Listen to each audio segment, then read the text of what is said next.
When I moved to a new city this year, I thought I was just gonna naturally make new friends. I think the closest thing that I had to a plan was step 1, buy a chessboard. Step 2, hopefully I bump into someone who likes to play chess.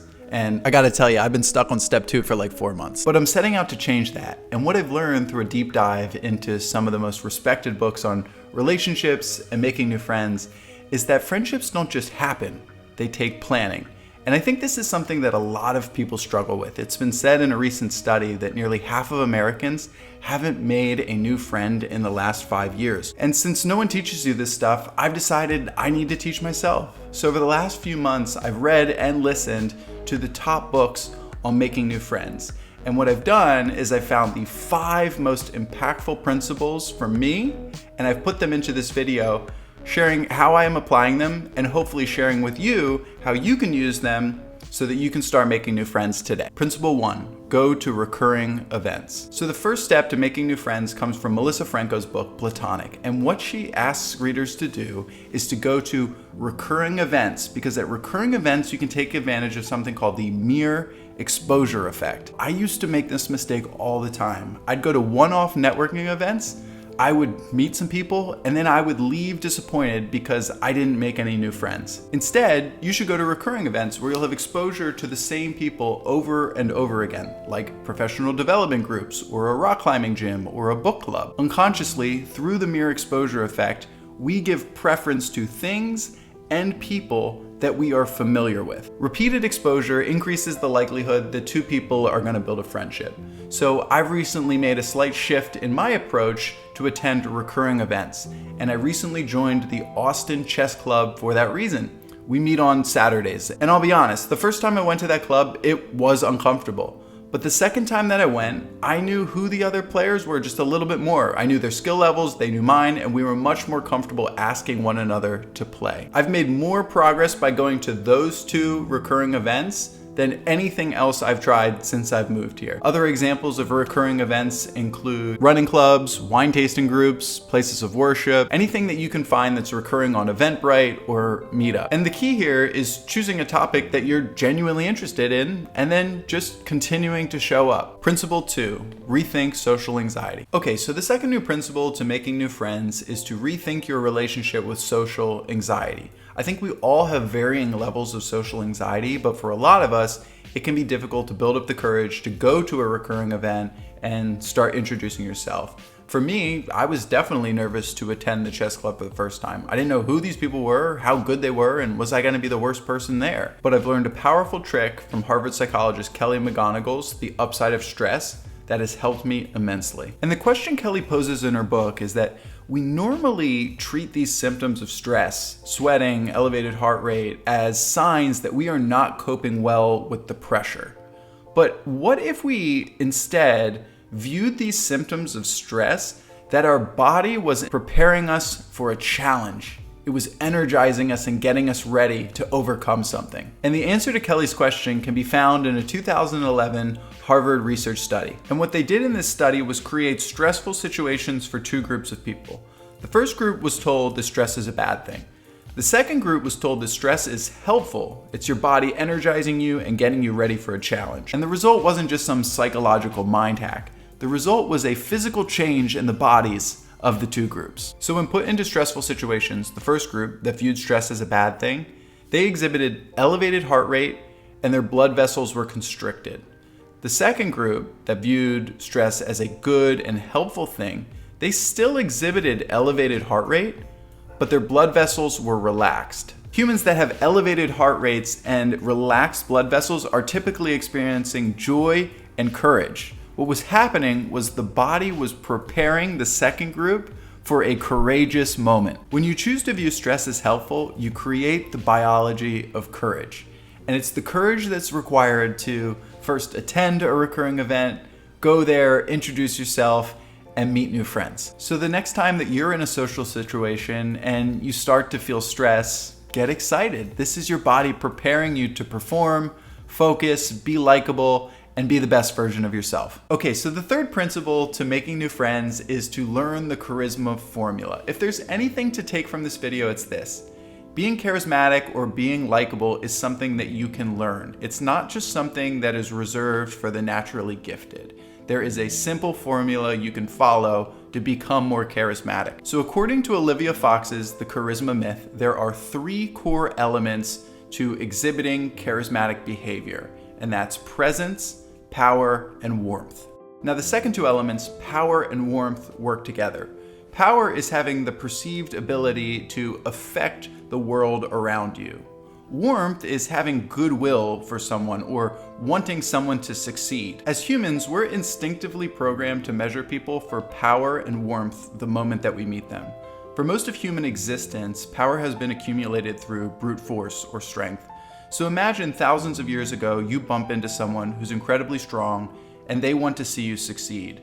That is probably the most important, the most precious relationship that you will have. Because if there is a critical situation, that friendship, that relationship might be the difference between life and death. And since those instincts stick with us today, it's incredibly important for us to be present, powerful, and warm if we want to be charismatic or likable. And there are a lot of ways for us to easily boost ourselves in those 3 categories. So presence, I'm not going to spend a lot of time here. This one's really simple. Just be engaged, ask thoughtful questions, and pay attention. Power comes from body posture, eye contact, intelligence, skill, wealth.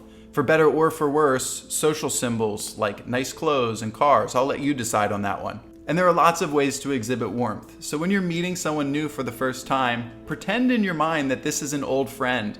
The muscles in your face will soften, you'll be warmer, and you'll start to see that people open themselves up more. Another thing that I've been doing that's been really helpful is I've been just really blunt and saying things like, I want to see you be successful, or, oh, I think you could be really successful if you did that. Showing that I have their best interest in mind. This combination is incredibly powerful, and I bet if you think back to the people in your life who have the most friends, they'll probably exhibit all 3 of these characteristics. Principle 4, create and share valuable information with others. Okay, so the 4th principle to making new friends is to add value for others. And this doesn't mean buying friends. This means taking knowledge or skill that you have and sharing it with others freely. According to Alex Harmozi's 100 Million Offers, there's a really simple life hack. If you introduce something valuable to someone, they will associate that value with you. It can be really simple. So imagine you're coming to my town and I tell you about a great restaurant. You and your significant other go to that restaurant and have an awesome time. You're going to associate that value with me.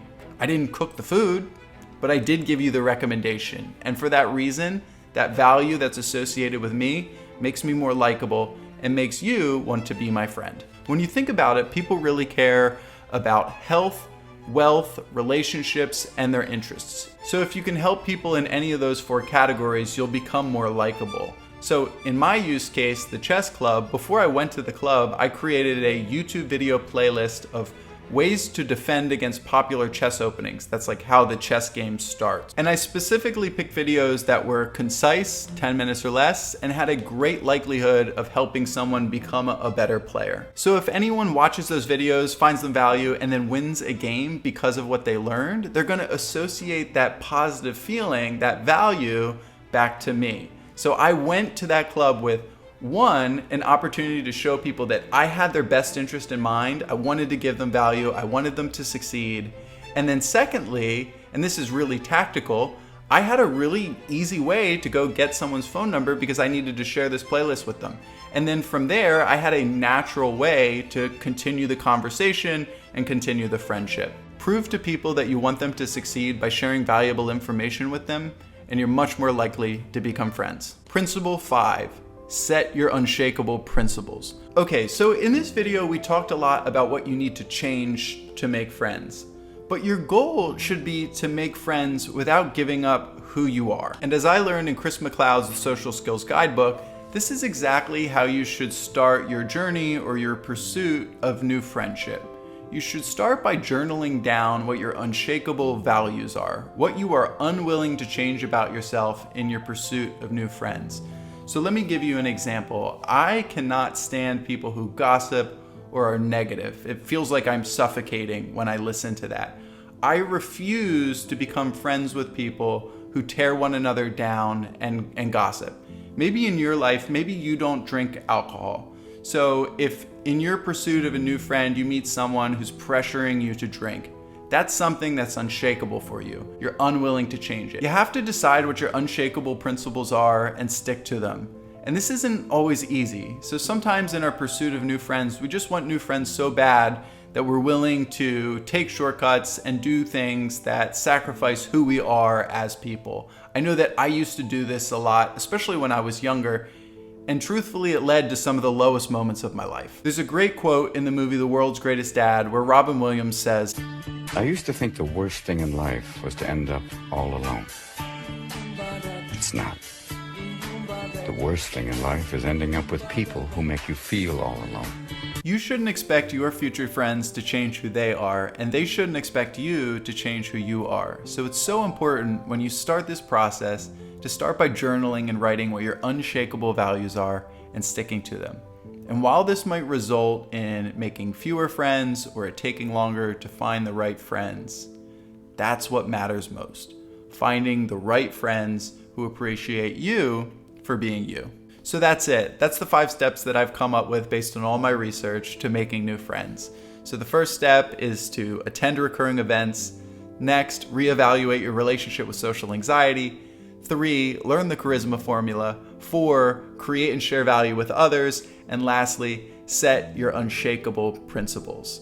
So I might not live in your area, but if you think we have shared interests, such as self-improvement or chess, please feel free to reach out to me and message me. If you're on chess.com, add me. I'm user Van Allsburg. I would love to be your friend. Thanks so much for watching and see you next time.